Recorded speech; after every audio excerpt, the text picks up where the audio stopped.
கடவுளின் அருளால் தமிழ் பேசும் அனைத்து நல்ல உள்ளங்களுக்கும் வணக்கம். வாழ்க வளமுடன்.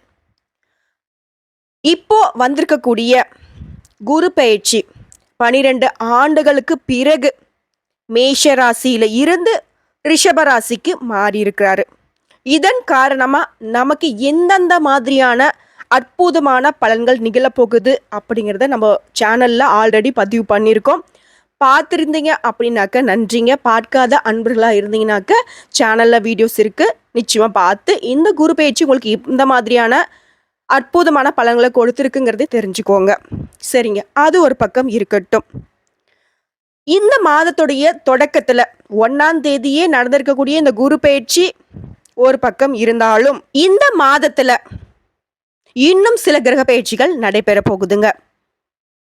அந்த விதத்தில் புதன் பகவான், சுக்கிர பகவான், சூரிய பகவான், இந்த 3 கிரகங்களுடைய பெயர்ச்சி நடைபெற போகுது.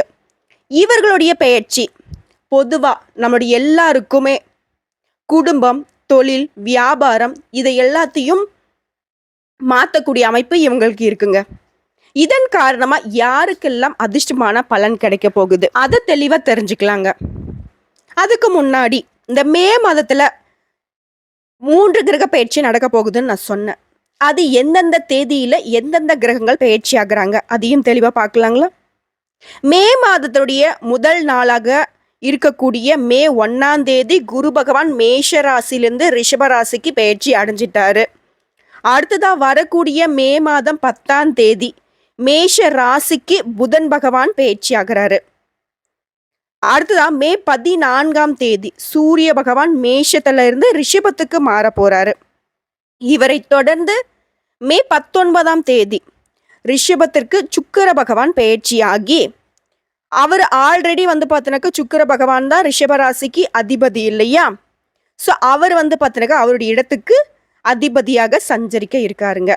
இவரை தொடர்ந்து மே மாதத்தினுடைய இறுதி நாளாக இருக்கக்கூடிய மே 31ஆம் தேதி புதன் பகவான், புத்திக்கு அதிபதியாக விளங்கக்கூடிய புதன் பகவான் ரிஷபத்துக்கு பயிற்சியாகிறாரு.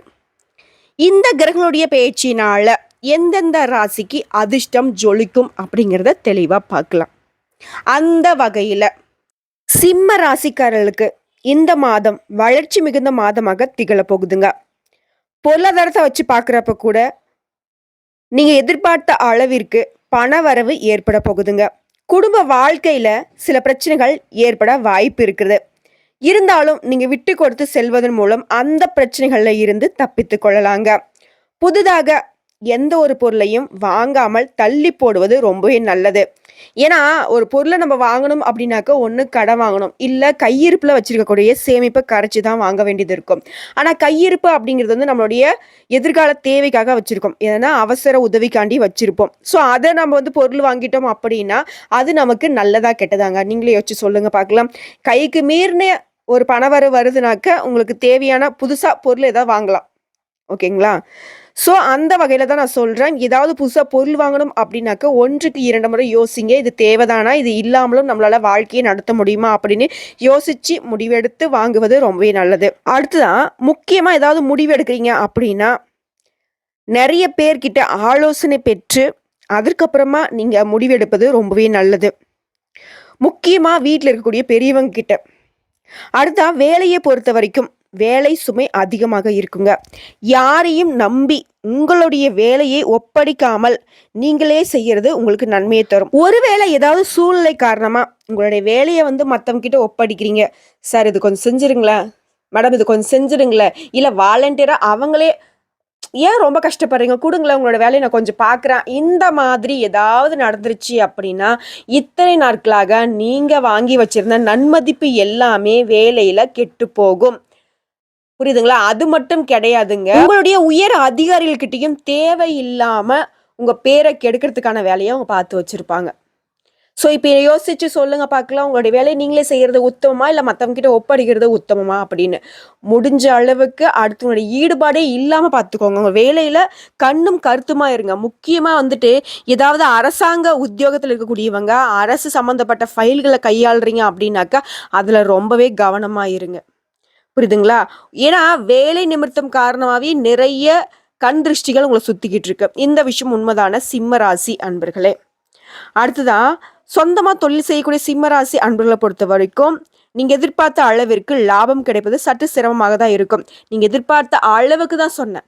இப்போ ஒரு 100 ரூபாய் எதிர்பார்த்திருக்கீங்க அப்படின்னாக்க 90 ரூபாய் கிடைக்கிறதுக்கு வாய்ப்பு இருக்கு. முழுமையா கிடைக்கிறதுக்கு வாய்ப்பு இல்லை. புரியுதுங்களா? அதுக்காண்டி வந்துட்டு உங்களது சுத்தமா லாபமே கிடைக்காது, தொழிலே படுத்துரும் அப்படிலாம் யோசிக்காதீங்க. நெகட்டிவா என்னைக்குமே வந்து சிம்ம ராசி யோசிக்கவே கூடாது. புரிஞ்சுதுங்களா? நாங்களே சொல்றோம், இல்லைங்க இந்த மாசம் அப்படி இருக்கு, இந்த நாள் இப்படி இருக்கு அப்படின்னு நாங்க சொன்னாலும் கூட நீங்க எப்பவுமே பாசிட்டிவா கடவுளுடைய அனுகிரகத்தினால போய்க்கிட்டே இருங்க. உங்களுடைய வாழ்க்கை சிறப்பாக இருக்கும். இப்போ எப்படின்னா அமாவாசை இருட்டில் ஒருத்தர் நடந்து போனாக்கா அவனுக்கு வழி தெரியும்னு சொல்லுவாங்க பத்தியா, அந்த மாதிரி தான். சரிங்களா? எப்பவுமே சிம்ம ராசியை பொறுத்த வரைக்கும் கடவுளுடைய அனுகிரகம் பக்க பலமா இருக்குதுங்க. ஒண்ணுமே இல்லை. நானே உங்ககிட்ட ஒரு விஷயத்த கேட்குறேன்.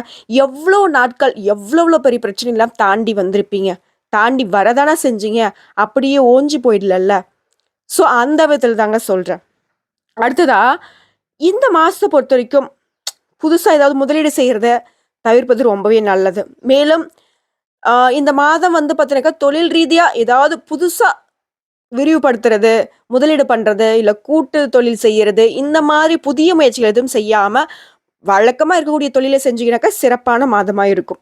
சரிங்களா? இன்னும் சிறப்பாக இருக்க இந்த மாசத்தை பொறுத்த வரைக்கும் சிவபெருமானை வழிபாடு செய்வதன் காரணமா சிம்ம ராசி சிறப்பாக வாழ முடியும். சரிங்க. இது வந்து பொதுப்படியா நம்ம பார்த்துட்டோம் இல்லையா? இன்னும் விரிவா நட்சத்திர பலன்களை பார்க்கலாங்களா? மகம், பூரம், உத்திரம் 1ஆம் பாதம் இவங்க 3 பேரும் சேர்ந்ததான சிம்ம ராசி. அந்த வகையில மகம் நட்சத்திரத்தை சேர்ந்தவங்களுக்கு இந்த மாதம் சுறுசுறுப்பு குறையுங்க. ஒரு மாதிரி ரொம்ப மந்த நிலைக்கு போக மாட்டீங்க, ரொம்ப வேகமா போறவங்க. இப்போ வந்து ஒரு 100ல போறேன் அப்படின்னாக்க ஒரு 70, 80ல போற மாதிரி இருக்குன்னு வச்சுக்கோங்களேன். அடுத்தா இந்த சுறுசுறுப்பு குறையறதுனால யோகா இந்த மாதிரி விஷயங்கள்ல உங்க மனசை ஈடுபடுத்திக்கிட்டீங்க அப்படின்னா மனநிலை சீராக இருக்குங்க. அடுத்த மக்கள் நலமும் சிறப்பாக இருக்கும். பெற்றோரோட நலத்துல வந்துட்டு அக்கறை காட்டுங்க. கலைத்துறையில இருக்கக்கூடிய அன்பர்களை பொறுத்த வரைக்கும் ரொம்பவே சிறப்பான மாதமாக இந்த மாதம் இருக்குங்க. குறிப்பா சொன்னாக்க இந்த நட்சத்திரக்காரர்களை பொறுத்த வரைக்கும் சங்கீத வித்வான்கள் அதன் காரணமாவே புகழ் ஓங்குங்க. டிவி இந்த மாதிரி மக்கள் தொடர்பு இந்த மாதிரி விஷயங்கள்ல சோசியல் மீடியாக்கள் மூலமாக உங்களுடைய புகழ் உச்சத்துக்கு செல்லக்கூடிய ஒரு அமைப்பு இந்த மாதத்துல இருக்குங்க. இன்னும் சிறப்பாக இருக்க சிவபெருமான வழிபாடு செய்யுங்க. அடுத்த பூரம் நட்சத்திரக்காரர்களை பொறுத்த வரைக்கும் இந்த மாசத்துல வெளிநாட்டு பயணம் ஆதாயத்தை தருங்க. ஓரிரு பெரியவர்கள் நீங்க எதிர்பார்த்த வகையில சன்மானம் வழங்குவாங்க. அடுத்தா மருத்துவர்கள், பேராசிரியர்கள், விஞ்ஞானிகள் இவங்களுக்கெல்லாம் வந்து பார்த்தீங்கன்னாக்க இந்த காலகட்டம் ரொம்பவே ஏத்துதா பார்க்கப்படுதுங்க. அடுத்தா நீங்க இந்த பூசம் நட்சத்திரத்தை பொறுத்த வரைக்கும் புதிய முயற்சிகள்ல ஈடுபடலாம். இதன் காரணமாகவும் நல்ல அனுகூலமான பலன் உண்டு. அடுத்த பொருளாதார சூழ்நிலையை பொறுத்த வரைக்கும் ரொம்பவே செழிப்பாக இருக்க போறீங்க. ஏழைகள் மீது கருணை கொண்டு உதவிகள் செஞ்சீங்க அப்படின்னாக்க இறைவனுடைய முழு அருளும் உங்களுக்கு கிடைக்குங்க. இல்லாதவங்களுக்கு உதவி செய்யுங்க உங்களால முடிஞ்ச அளவுக்கு. இன்னைக்கு மட்டும் இல்லைங்க, உங்களால என்னன்னைக்கெல்லாம் முடியுமோ. என்னுடைய நிலைமைக்கு நான் ஒரு 10 ரூபா டீ தான் மேடம் வாங்கி கொடுக்க முடியும், தாராளமா செய்யுங்க. உங்களுக்கே தெரியும் இல்லை, அந்த டீ கடையை சுற்றி வந்து பார்த்தீங்கன்னாக்கா ரொம்ப இல்லாதவங்க இருப்பாங்க இல்லையா? ஒரு டீ கூட 10 ரூபா வாங்கி கொடுக்க முடியாது, ஒரு குழந்தைங்களுக்கு பிஸ்கெட் வாங்கி கொடுக்க முடியும். இந்த மாதிரி ஆட்களுக்கு உதவி செய்யுங்க. பூரம் நட்சத்திரக்காரர்களை பொறுத்த வரைக்கும் இந்த மாதம் அமோகமாக இருக்கு. அடுத்த உத்திரம் 1ஆம் பாதம் இந்த மாதம் ஆற்றலும் ஐஸ்வர்யமும் கூடக்கூடிய ஒரு மாதம். ரொம்பவே அற்புதமான மாதம். துணிவும் தன்னம்பிக்கையும் இருக்கக்கூடிய உங்களுக்கு உங்களுடைய முயற்சிகள் எல்லாமே வெற்றியை கொடுக்கும். அதன் மூலம் எல்லாரும் தயங்கக்கூடிய ஒரு விஷயத்தை செய்து சாதனைகளை செய்வீங்க. அடுத்த மாணவர்களுக்கு உற்சாகமான நாட்கள் இந்த மாதத்துல இருக்க போகுது.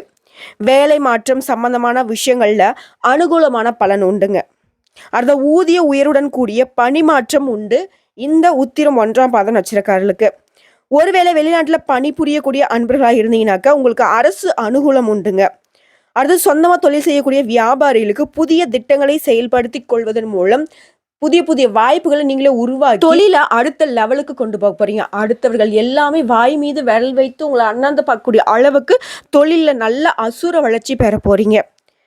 ஆக மொத்தத்தில் இந்த மே மாதத்தை பொறுத்த வரைக்கும் சிம்ம ராசி அன்பர்களுக்கு நீங்க சிங்க நடை போட்டு வீர தீரமா வெற்றி கொடியை நாட்டிக்கிட்டு நடக்கக்கூடிய ஒரு அமைப்புல அமைஞ்சிருக்கு. இன்னும் சிறப்பாக இருக்க இந்த மாசத்தை பொறுத்த வரைக்கும் விநாயகப் பெருமானுக்கு அருகம்புல்லால அர்ச்சனை செய்து வழிபட ஏதாவது சின்ன சின்ன தடை தாமதங்கள் உங்களுடைய காரியங்கள்ல இருக்குனாக்கா அந்த தடைகள் விலகும், செல்வம் சேரும். புரியுதுங்களா? அடுத்ததா உங்களுக்கு இந்த மாசத்தை பொறுத்த வரைக்கும் சந்திராஷ்டமம் இருக்கக்கூடிய நாட்கள்னு பார்த்தீங்கன்னாக்கா ஆல்மோஸ்ட் முடிஞ்சிடுச்சிங்க. உங்களுக்கு அதிர்ஷ்டமான நாட்கள் மட்டும்தான் மீதி இருக்கு. வரக்கூடிய 26, 27ஆம் நாட்கள்ல வந்து அதிர்ஷ்டமான நாட்கள் இருக்கு. ஸோ இந்த நாட்களை பயன்படுத்தி இன்னும் சிறப்பான நிறைய நல்ல பலன்களை பெறுமாறு அன்புடன் கேட்டுக்கொள்கிறேன்.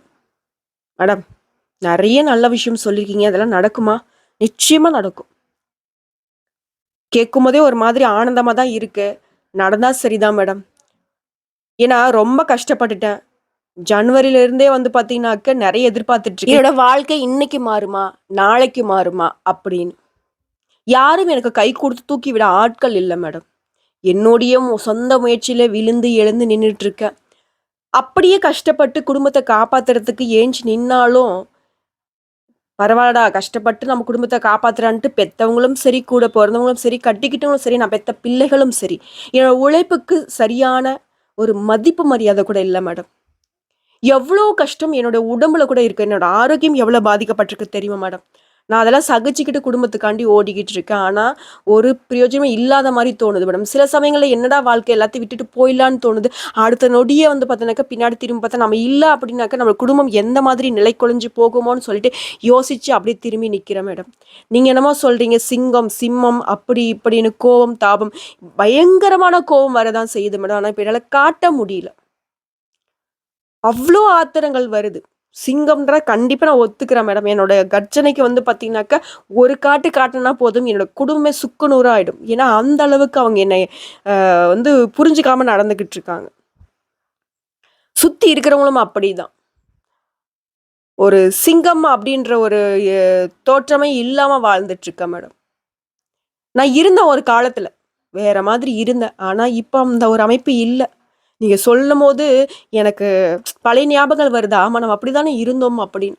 ஆனால் எல்லாம் மாறி போச்சு மேடம். இப்போ என்ன செய்யட்டும் அப்படின்னா ஒன்றுமே பண்ண வேணாம். உங்களுடைய உழைப்புக்கு தகுந்த ஊதியம் கிடைக்கணும். முருகப்பெருமான செவ்வாய்க்கிழமைகளில் வழிபாடு செய்யுங்க. எனக்கு பெருசாக உழைப்பு நான் போடக்கூடாது மேடம். என்னால் முடியல, ரொம்ப வருத்தமாக இருக்குது, ரொம்ப கஷ்டமாக இருக்குது. விநாயகர் பெருமான வழிபாடு செய்யுங்க. ஹார்ட் ஒர்க்குக்கு வெற்றி வேணும் அப்படின்னு நினச்சாக்கா வெற்றிவேல் முருகனை வழிபாடு செய்யுங்க. நான் ஸ்மார்ட்டாக வேலை செய்யணும் அப்படின்னாக்கா விநாயகர் பெருமானை வழிபாடு செய்யுங்க. ஃபஸ்ட்டு லாஜிக்கை புரிஞ்சுக்கோங்க. எந்தெந்த கடவுள்களை எப்படி எப்படி வழிபாடு செய்யணும், அவர்களுடைய வழிபாட்டின் காரணமாக நமக்கு எந்த மாதிரி பலன் அப்படின்ட்டு. ஸோ இந்த 2 வழிபாட்டையும் மேற்கொள்ளுங்க, வெற்றி நிச்சயம்.